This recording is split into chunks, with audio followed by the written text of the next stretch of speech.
A dish, some liquid, and a few human cells. That's all it takes to begin growing a miniature brain. Not in theory, in reality.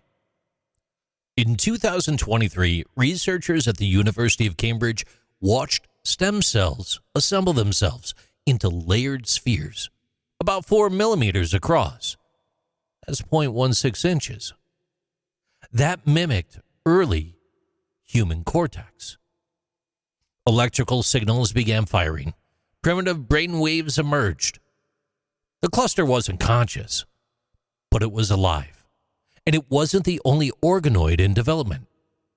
Livers, kidneys, lungs, retinas, intestines, they've all been grown as three-dimensional organoids. Not artificial copies, but biological models. Structures that form on their own when given the right matrix, nutrients, and temperature. Stem cells don't need instructions. They carry them. In the right environment, they act on that internal blueprint. That's the shock of organoid science. The body knows how to build itself. The first true organoid was cultivated in 2009. Scientists in Vienna, Austria's capital, grew a small intestinal organoid from mouse stem cells. Within days, it began folding and segmenting like a natural gut. It wasn't just growing, it was functioning. That same model is now used to study Crohn's disease and test gene therapies for cystic fibrosis. At the University of Texas, MD Anderson Cancer Center in Houston, and Dana-Farber in Boston, oncologists now use tumor organoids, miniature replicas of a patient's own cancer, to test chemotherapy options. This isn't a trial and error. It's precision. Drug cocktails are tested against the patient's exact tumor cells in real time. If a treatment shrinks the organoid, it's more likely to work in the body. This is real-time personalization, and it's actually saving lives. 2024, more than 40 pharmaceutical pipelines were using organoids to model toxicity, liver metabolism, and drug absorption. Unlike mouse models, organoids express human genes and reactions. That means better data, faster timelines. In microgravity, things get even stranger. NASA and the European Space Agency, the ESA for short, they've launched organoids to the International Space Station. In orbit, without gravity pulling on cells, growth patterns change. They shift. Gut organoids showed changes in stem cell division rates. Liver models altered their metabolic rhythms. And even brain organoids exhibited changes in clock gene expression, which is key for sleep and cognition. It's accelerated aging in fast forward.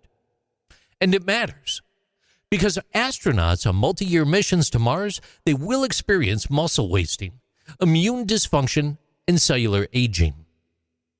Organoids let us study that before sending anyone that far. And the research, it's only one layer. Some labs are pushing even further towards repair. In late 2024, teams at Kyoto University in Japan began transplanting retinal organoids into animal models with degenerative blindness. The results were early, but so incredibly promising. Cells integrated. Electrical signals returned. Visual behavior improved. In Pittsburgh, researchers used liver organoids to partially restore enzyme function in animals with congenital metabolic defects. Still, there's a lot of limitations. Most organoids lack full vascular systems. There's no blood vessels, no immune surveillance, no systematic signaling. Yet, and that changed in November 2024. A joint project between MIT and the Karolinska Institute succeeded in co-culturing brain organoids with endothelial cells capillary networks began to form. Blood-like fluid circulated in microchannels. It wasn't a brain, but it was literally a step closer to one. And that raises ethical lines. When does cellular complexity begin to resemble consciousness? Some cerebral organoids now generate delta waves, brain patterns that you typically see in deep sleep. They're not awake, but they're not inert. In 2024, the U.S. National Institutes of Health issued new research guidelines for cerebral organoid studies. The message was put out, and it was put out clearly: tread carefully.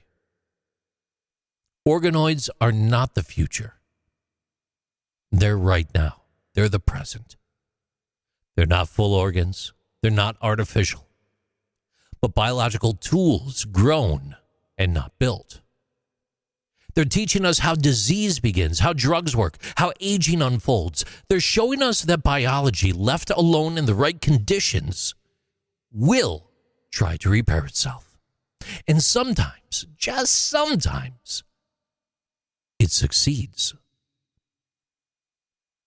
These are Interesting Things with JC.